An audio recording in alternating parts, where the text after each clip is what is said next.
Hey everyone, it's been a while. So I've been playing a bit of Wilds and enjoying it so far. I've beat the story, reached Hunter rank 100, so I could gather some experience on what works the best for Charge Blade. There is three good options you can go for a Savage Axe build. First, a Burst set, the second is a Gore Magala Frenzy set, and the last is a Heartbreaker Flayer set, which is a bit overlooked because people don't really see the damage uptime you can get with Heartbreaker sets by like continuously flinching the monster or breaking, making wounds for your teammates and them getting more damage. But I'll call that on another video. I've come to the conclusion that Burst set is the best fit for me for now, so I will cover that today. This video contains major spoilers, but as the title says, it's Endgame set, which is basically when you reach Hunter rank 40, where you will receive your final mission and unlock almost everything. I say almost everything because you should do the side missions as well, you get some neat things. Without further talk, let's get straight into it. As for Charge Blade choice, I've been rocking the Rombo Polo and Ballerina for progression until I got the Chronos weapon parts, which are fairly fast to farm due to how many rewards you get on some investigations, and same for Decos. And as well, they can get quite stronger than the weapon crafting tree. Now for the Chronos weapons, it's a bit RNG what you get on the upgrades, so it's fine to pick attack or affinity, infusion and balance. It's just diminishing returns at the end of the day. For status, I picked Paralysis because I believe it's utterly broken with Savage Axe. Since status is hit dependent and not damage dependent, the multi-tick attacks from Charge Blade help to build it fast. Now, how status works for those who wonder is basically every single hit has a 33% chance. That means on average every third hit will deal some amount of status, which fills up the monster's threshold. I don't know if they reduced or increased that number, but it's been always like that in every Monster Hunter, so it should still be the same. And you can also chain the para into KOs and then build up during the KO again the para, so you get what I mean. So while you're at peak damage, you have also top-notch CC in addition. The reinforcements are randoms. I got a bit unlucky with the element boost. I would prefer having only one of it or none, because it also already has now base par. Now if I get 2 or 3 paras, it's kind of the same for me. But whether you get affinity or attack, it's slightly irrelevant. The sweet spot should be around 3 affinity augments to get close to that 100% crit chance on your build at the end. Even though having more base roll gives you also more damage from percentage increasing skills like attack boost 4 and other percentage increases sources in the game like hunting horn attack boost, for example, when you play multiplayer. While I still hope the hunting horn has still its damage buffs, I haven't played it. Sharpness is good simply because you need it. Now, if you don't get it, it's still not that bad because you will have to slot in Razor Sharp in the weapon slots to maintain longer white.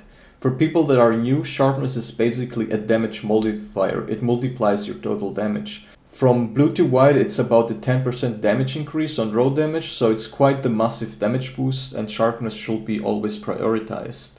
And pretty much better than any damage increasing skill. Now if you think of it, 10% damage, the weapons have around 200 base row without the bloat values, which are turned off in the settings.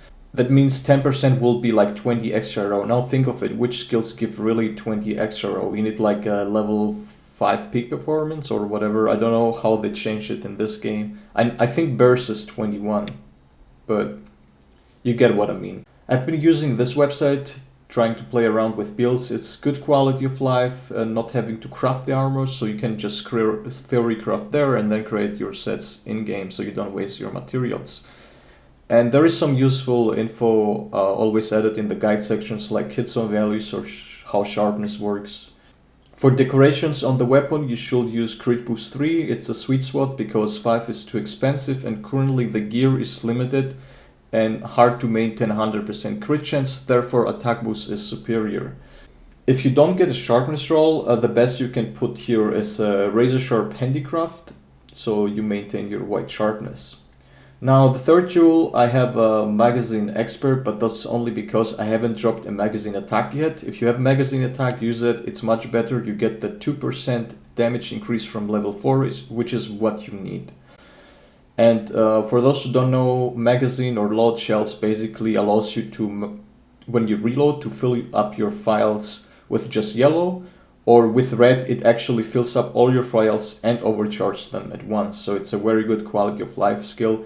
If you say you don't need it, that you're anyway long in sword mode, you can replace it with skills like 3 expert or more sharpness. However your weapon turns out, you want a decent amount of white sharpness chunk or a smaller amount in razor sharp. Now let's move on to the gear. 2 ebony auto pieces for burst and boosting your burst skill, Arcwell for weakness exploit, and the hot greaves for agitator 2.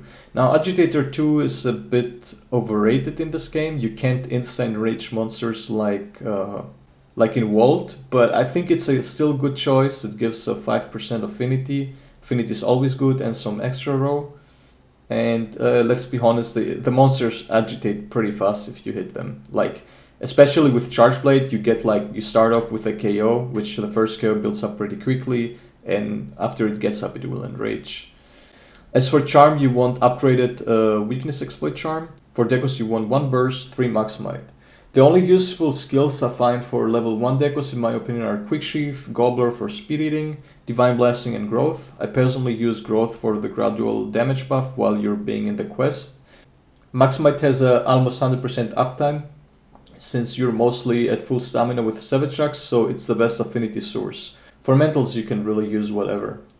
That's already pretty much it. If you want to stay a bit longer, I will give you some quick tips how to get 90% all of your decorations that exist within a day. It really doesn't take long because the pool is tiny and the drop rates are huge. As you know, you can click details on the map, create quests, and save those investigations for later when you need some. Preferably higher rarity decos, which are yellow and cyan, or red artisan parts. You should do also all your side missions, since you unlock pretty cool features, especially the one that allows you to discover double monster quests.